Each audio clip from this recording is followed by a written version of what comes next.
Yo, what's good, YouTube? I'm gonna be reacting to by most disturbing moments in TV history. Um, my name is Shaq. And yeah, I'm getting used to this shit. There hasn't been videos to react to, honestly. I've been like tweaking out. My bad. I think I'm getting sick. I'm not sure. I sound like a little dumbass. um, my bad for the language and shit. Yeah, I'm gonna be reacting to five most disturbing moments in TV history. Um, I don't know why the fuck I have this shit. I don't watch it, ASMR guys, by the way. I don't know what the fuck this shit is. It's just on my recommend. All right, let's get to the video. In the early hours of October 15th, 1980, a small staff at WCPO in Cincinnati was working through what should have been an ordinary night shift. But at around 2 a.m., news reporter Elaine Green and a channel photographer were heading out to their cars when a man carrying a semi-automatic rifle stepped out from the dark and ordered them back inside. He assured them no one was going to get hurt and he just wanted to say something he needed the cameras for. The man was 41-year-old James Hoskins, an out-of-work artist living in Cincinnati's Over-the-Rhine neighborhood, which is one of the poorest areas in the city. Along with the rifle, he also had 5 handguns and roughly 600 rounds of ammunition. By the time the rest of the staff realized what was happening, James already had the entire newsroom under his control. He gathered all 9 employees at gunpoint and told Elaine he wanted to go live on television to deliver a message. Elaine, however, convinced him to record the interview on tape instead, preventing the station from airing an unpredictable hostage situation live to viewers at home. What no one at WCPO knew yet was that the most tragic part of the night had already happened hours earlier. When the camera finally started recording, James began explaining why he had come there in the first place, while holding a gun in his hand the entire time.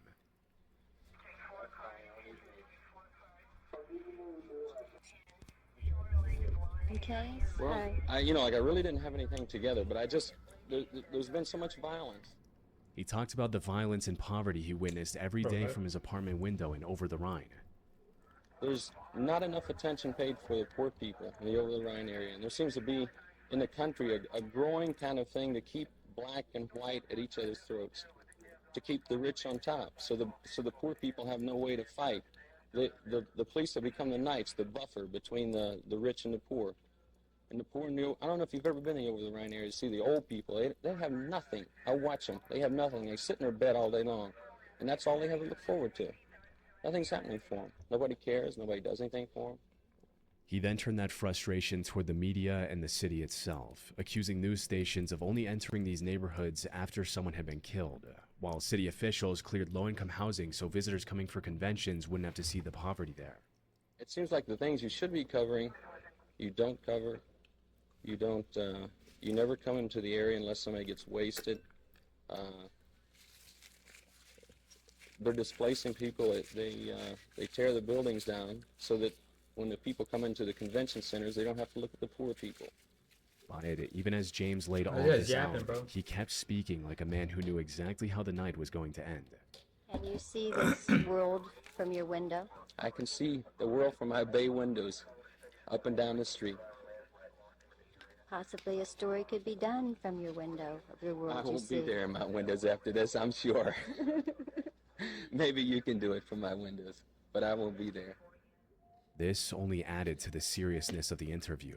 But for a man forcing people to listen at gunpoint and claiming that he was about to no longer be here, most of James's points didn't sound completely detached from reality. He was rambling and at times struggled to get his thoughts together. But his anger kept circling back to real problems and a system he believed had abandoned the people it was supposed to protect. This would go on for nearly 10 minutes. As the tape started running out, Elaine asked if there was any final point he wanted to make. And that's when James finally said what he actually wanted next. Jim, we have probably another minute or so on this tape. Is there any other point you wanted to make? I can't think of any point I want to make, except give me a place where the police can come and get me. We're going to shoot it out. Huh? And you people can leave. Here? Well, I don't see any other place for me to shoot it out. The fuck? They've got their magnums. They want to hurt the poor people in the street. I've got my magnums. Well, that's a god. Probably just noticed, cut. Hearing that, the people in the room tried to reason him out of his plan, pointing out that what he had just said sounded too idealistic to end in a shootout. But James's response to it immediately changed the context of the entire interview. Idealistic things you just said. He seems such a nice gentleman. I blew my girlfriend away tonight. Whoa, what the fuck? It's over for me. Bro, what the fuck is this?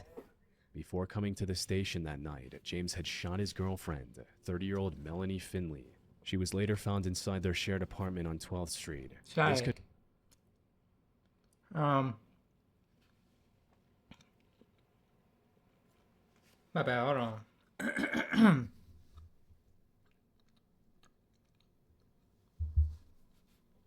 Trying to swallow my food and shit. To the head is crazy, bro. God damn. Confession made his calmness even more disturbing, as it became clear that James wasn't using the cameras to fight a corrupt system. He was using them to explain something he believed could no longer be undone. And even after Elaine and others kept pleading that he could still get help, James insisted he was already past saving, blaming drugs, paranoia, and a plan he said had started long before that night. We don't want to see I have you no hurt. choice. I have murdered my girlfriend. I have been taking this weird drug. I am out of my mind. But you can get help. I can't. We planned. We did all these things. This whole thing was planned back in San Francisco. It was all started out. Over the period of time, I've become paranoid. I tell you, the drugs or the angel dust people turn me on the angel dust. They did numbers on me in San Francisco that I ran from one end of the place to the other. He was certain that he couldn't come back from what he had committed already. I know that I'm slipping away. Can't we help you before you slip in? You don't want to slip completely I'm away. gone. I'm gone. All they'll do. I don't know. There is no help for me. Look, I murdered my girlfriend. God damn, man, I killed her. But what? Bro. After roughly 90 minutes, James let all 9 hostages leave unharmed and barricaded himself alone in the newsroom as police and SWAT surrounded the building. Negotiators spoke with him. But my question is, I forgot. Fuck. Hold on, let me think. Him by phone through the morning, trying to talk him down. But at 9:15 a.m., while speaking to an officer on the phone, James said, "Well, it's time. I'm going to do it now." Police waited another 4 hours before entering the building, fearing it might be a trap. When they finally went inside at 1:45 p.m., they found James on the newsroom floor with a self-inflicted gunshot wound. And when investigators searched his apartment, they realized the interview at WCPO may have only been one part of a much darker plan. They found more weapons, bomb-making materials, and detailed files on prominent city figures, filed under labels like political creeps, business creeps, and police tactics. Elaine Green later won a Peabody Award for her courage in the interview. Much of what James said that night still sounds like fair criticism even today, but the way in which he forced the world to hear it is what made the footage so disturbing. Yeah, that's what I was gonna say. What? Why take out the gun and shit? Why take out the gun and like kind of force him to record?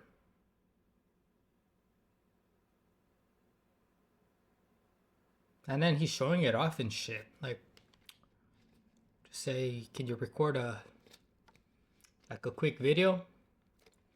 Film it. I got some words to say. I don't know. Just recorded himself. I don't know why he had to go to the news station and stuff. He made like a whole chaos. On Halloween night 1990, roughly 150 people gathered at Blackbeard's Family Fun Center in Fresno, California to watch a local magician attempt something no stuntman had ever survived. 32-year-old Joseph Boris, or Amazing Joe, was a self-taught magician from Fresno who had spent years trying to surpass Harry Houdini and become the greatest escape artist ever. And on this night, the anniversary of Houdini's death, he wanted to prove it. His plan was to be handcuffed, wrapped in chains, locked inside a transparent plastic coffin, and be buried alive in a 7-foot grave, all recorded for TV. If everything went according to plan, he would escape in less than a minute. But the problem was that even Houdini himself had nearly died attempting a version of this stunt in 1915, when the pressure of dirt got so overwhelming that he lost consciousness and had to be pulled out by his assistants before he died of suffocation. Joe, however, had already survived a simpler version of this stunt a year before in Oregon, where he escaped from a wooden coffin buried under dirt. That success gave him the confidence to go bigger. So, for the Fresno performance, Joe added something even Houdini never used: wet concrete. But during the days leading up to the stunt, one small detail had already hinted that Joe may have been taking too big of a risk. Still, when Joe arrived on location in a white tuxedo and white shoes, he gave the crowd no reason to think the stunt was in doubt.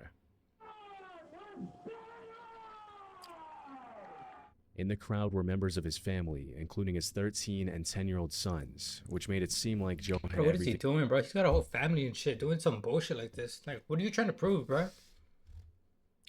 This is not even like magic, bro. This is like suicide right here, bro. You're trying to kill yourself. So, in front of everyone, he let his assistants handcuff him and wrap chains around him before sealing him inside the transparent plastic coffin. Once the lid was locked, the coffin was lowered into the 7-foot grave, and his assistants began shoveling dirt into the hole until there was about 3 feet worth. Then, a cement truck pulled in and poured about 3 feet of wet concrete on top. Bro. The plan was for Joe to free himself before the wet cement fully dried up and trapped his escape route. But as soon as the hole was filled to the edge, the dirt and concrete both suddenly dropped about 2 feet, as witnesses heard the coffin shatter somewhere beneath the level. Oh, hell no, bro. What the? It was a cold night anyway, but then when it sunk, I just knew it's trouble. We're in trouble. It's not fun anymore. The crowd that had been waiting for Joe to climb out now watched the crew rush back in and start digging through the same dirt and concrete they had just buried him under. Unfortunately, by the time rescuers pulled him from the ground, he had already passed away. Pathologists later found concrete under his fingernails, suggesting that even after the coffin gave way, Joe may have still been trying to dig himself out. But the most disturbing part is that this collapsed. I just noticed this fool was handcuffed, so he couldn't really do shit. What a fucking idiot, bro. Wasn't some freak accident no one could have seen coming. Joe's entire plan depended on him escaping the coffin in under a minute, because once the concrete covered him, there was almost no room for delay. But during practice, the same escape had taken 5 minutes. On top of that, the plastic coffin had already cracked during one of the earlier practice runs. But instead of replacing it, Joe patched it up himself using glue from a hardware store.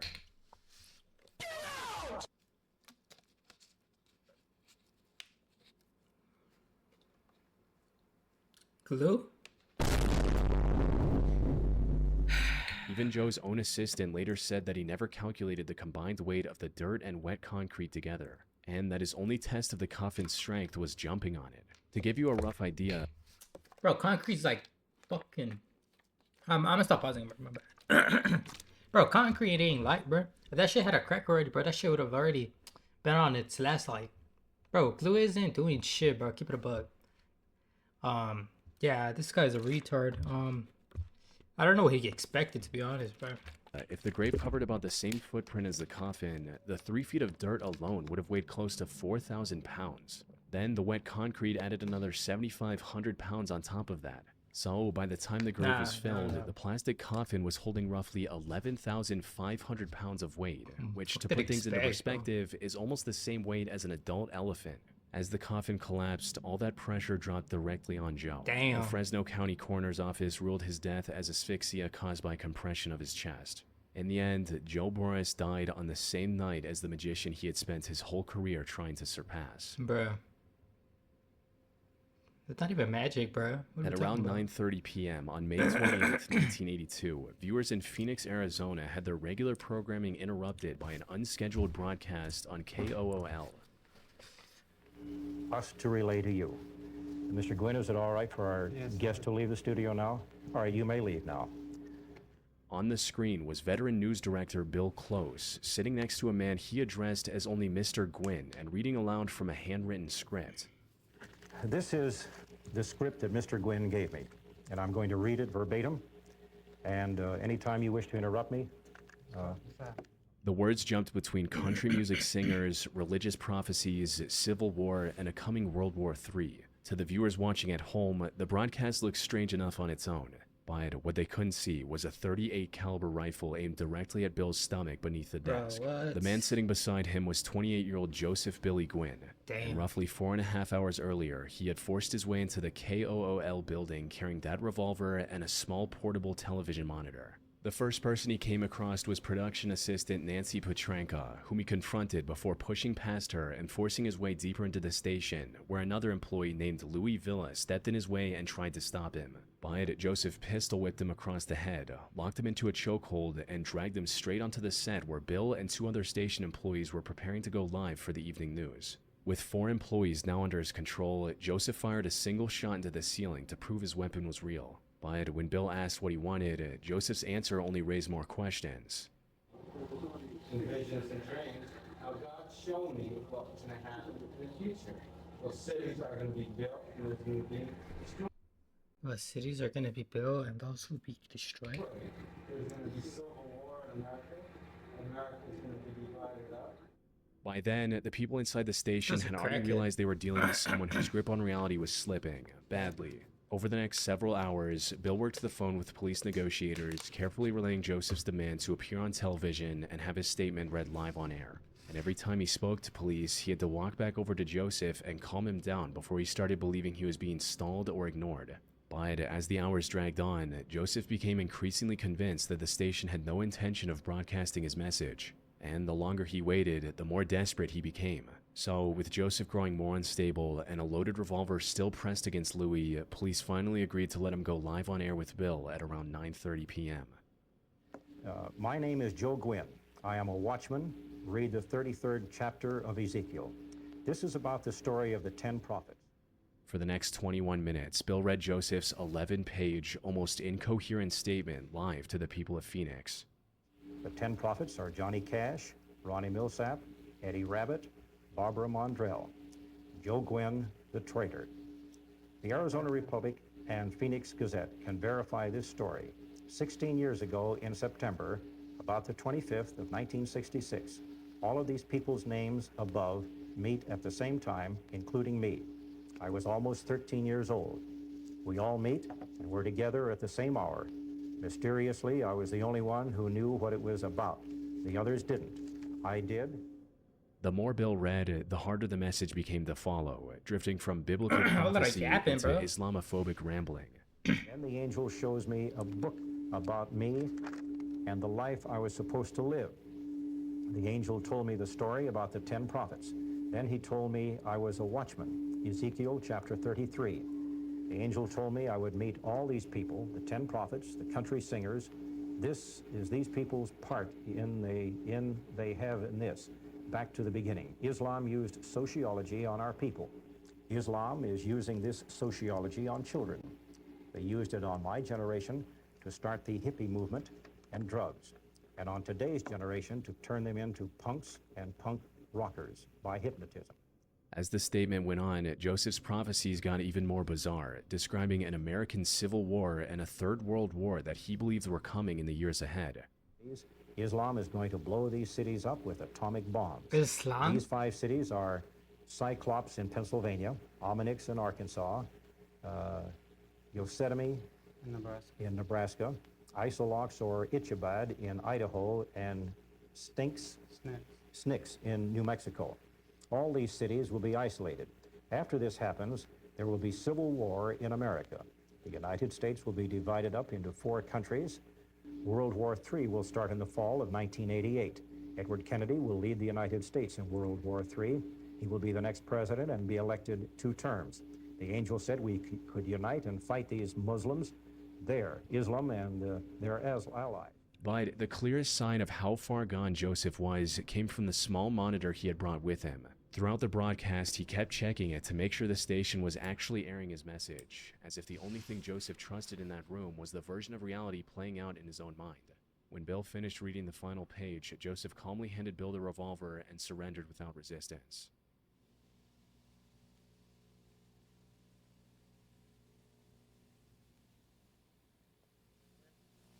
I got a sweaty palm. I want to shake hands with you. You really do, huh? You bet. I told you I was playing this fair. Did you think you didn't trust me? All this... Oh, hell, it's all right. Leave him alone. It's okay. Put down the guns. I have the gun. Back off with the guns. By that point, every person in that studio had spent almost 5 hours trapped inside a situation that could have changed any moment Joseph stopped believing Bill was on his side. That was brave, bro. Joseph was later charged with 4 counts of armed kidnapping, 3 counts of aggravated assault, and first-degree burglary. But after pleading no contest, he was declared legally insane and committed to the Arizona State Hospital. However, Joseph was released just 6 months later, despite prosecutors and even some of the psychiatrists involved warning that they weren't convinced he was safe to be back out in public. And 2 years after the hostage crisis, the same delusions appeared again. Joseph was arrested at a Phoenix convenience store after assaulting and threatening 2 clerks while screaming that Johnny Cash was going to kill his family. This time, the arrest triggered a probation violation from the original hostage case. Joseph was sent to prison, and he wouldn't be released until 2005, more than 2 decades after he first walked into that newsroom with a gun. Damn.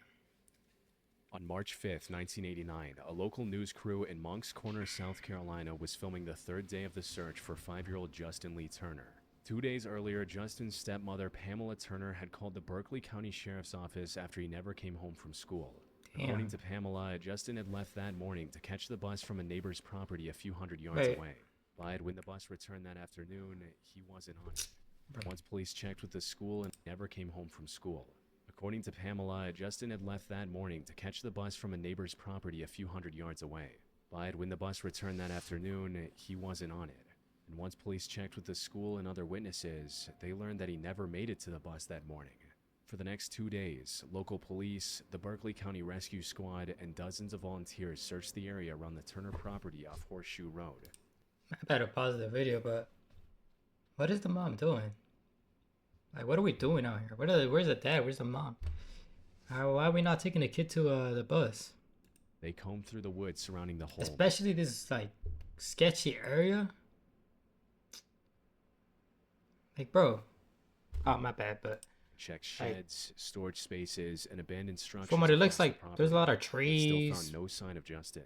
By the morning of March 5th, search crews were getting ready to spend another full day going back around the same ground, while a local TV crew from WCBD followed them around documenting the search. Go all the way, cross. By it, the search barely lasted 5 minutes, as Justin's father, Victor Lee Turner, walked up to an old camper on the family's property and looked inside. My son's in there. Everybody stand back. Everybody stand back.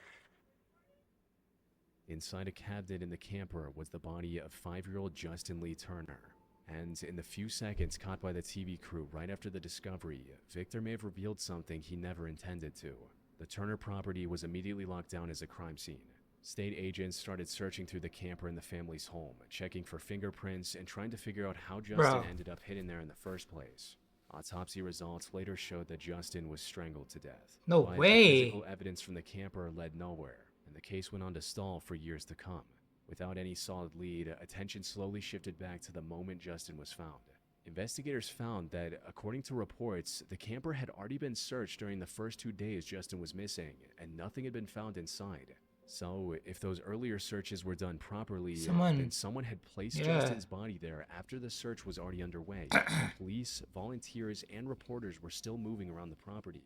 That meant the killer had enough access to the Turner property to return to the camper without being noticed. Even the footage captured by the TV crew added to that suspicion. When Victor looked inside the camper, he didn't seem to rush in to check whether Justin was still alive. He didn't even call out his name or try to pull him out. He backed away almost immediately, as if he already knew what he was going to find. Now, to be fair, there's no single normal way for a parent to react to something like that. But investigators still found the behavior difficult to ignore, especially considering how quickly Victor went straight to the camper once the search resumed, then located Justin within seconds despite the camper having multiple drawers and cabinets. But despite all of these observations, the suspicion around Victor and Pamela still wasn't enough to hold up in court. Most of what pointed toward them was circumstantial, and without physical evidence separating normal family contact from the day Justin died, investigators had no way to turn those suspicions into something they could actually prove. As the years passed and the case went cold, Victor and Pamela eventually left Berkeley County and moved to South Carolina's upstate. And according to investigators, neither of them ever contacted law enforcement again to ask about the case or whether any progress had been made. For decades, that was where the suspicion stayed. But years later, a new possibility emerged that hinted at something far more chilling than a family cover-up. In September 2023, a law professor at the University of Virginia and her students were mapping the movements of serial killer Richard Mark Ivanitz when one of them uncovered something unexpected. Richard had served in the Navy, and after tracking down naval records, the student found that the ship he was assigned to arrived in Charleston on March 3, 1989, the same day Justin vanished. Monk's Corner, where the Turners lived, was only about a 50-minute drive from the port.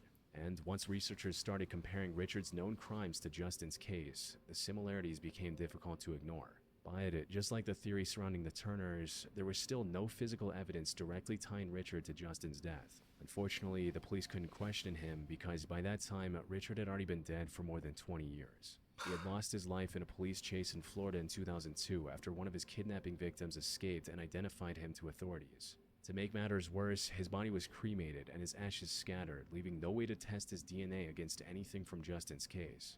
So, instead of pulling suspicion away from the Turners, the theory only left investigators stuck between two possibilities that were both disturbing in completely different ways.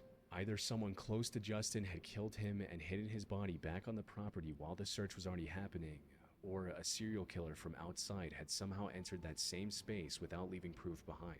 The answer remained uncertain for decades, until investigators announced what looked like the first real break in the case in 35 years. Using newer forensic testing methods, investigators re-examined the microscopic fibers recovered from Justin's shirt and compared them to a rope found inside the Turner home.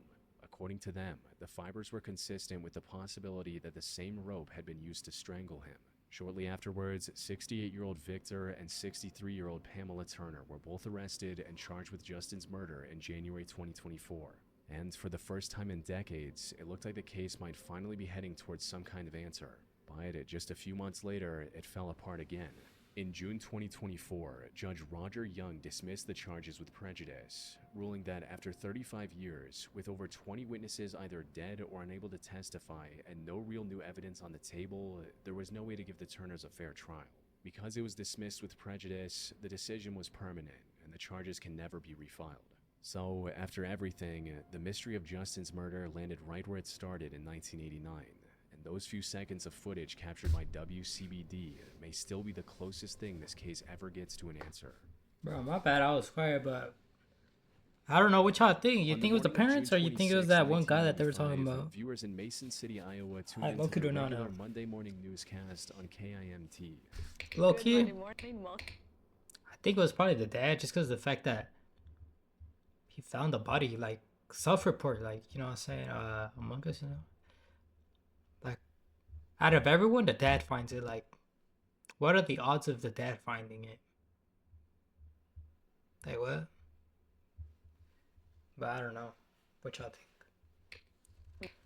The Daybreak, it's June 26th. I'm Jody Husentrud. And I'm Kevin Skarupa. Good morning, everybody. Coming off a wild weather weekend. On screen was 27-year-old news anchor Jody Husentrud, smiling through the early morning broadcast with her co-host Kevin Skarupa.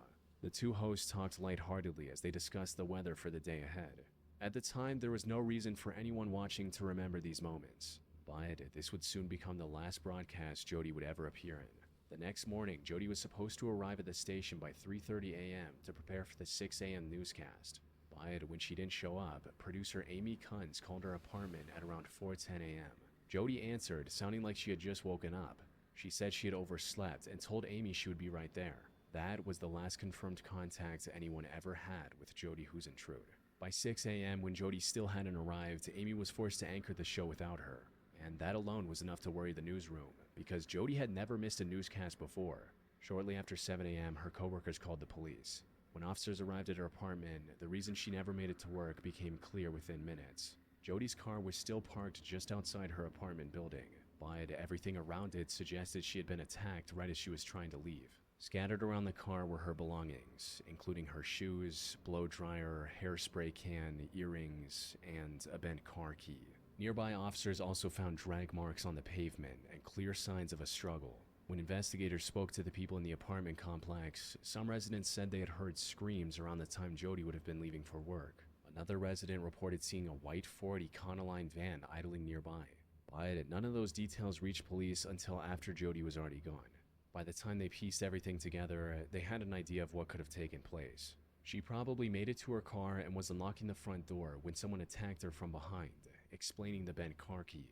But finding who did it would prove to be a far more challenging task. With no usable fingerprints, tire tracks, or clear eyewitnesses, investigators turned their attention to the people in Jody's life to find the answer. The first name to draw serious attention was 49-year-old John Van Cise. The night before she disappeared, Jody had gone to his home to watch a video from a surprise birthday party he had thrown for her 2 weeks earlier. On its own, nothing about that visit seemed unusual. What's going on? To some of Jody's friends, John's feelings towards her had started to seem strange. Even though they both described the relationship as a friendship, people around her sensed that his attachment to Jody was turning into an obsession, to the point that he even named his boat after her. So, naturally, when Jody vanished just hours after leaving his home, all this context turned him into a potential suspect. But that suspicion never turned into proof. John cooperated with investigators, provided DNA, passed a polygraph test, and years later, police even placed GPS trackers on his vehicles to see if his movements might lead them somewhere. But none of it produced anything tying him to Jody's disappearance. And as it turned out, John wouldn't be the last person in Jody's life whose attachment to her caught investigators' attention.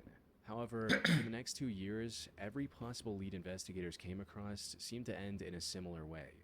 Close enough to raise questions, not strong enough to answer them. This went on until 1997, when a new name entered the investigation. A man named Tony Jackson was arrested in the Minneapolis area around that time. When police looked backward through his timeline, 2 details stood out immediately. At the time Jody disappeared, Tony had been living in Mason City, only 2 blocks from the KAMT station where she worked, and close enough to her apartment for the connection to matter.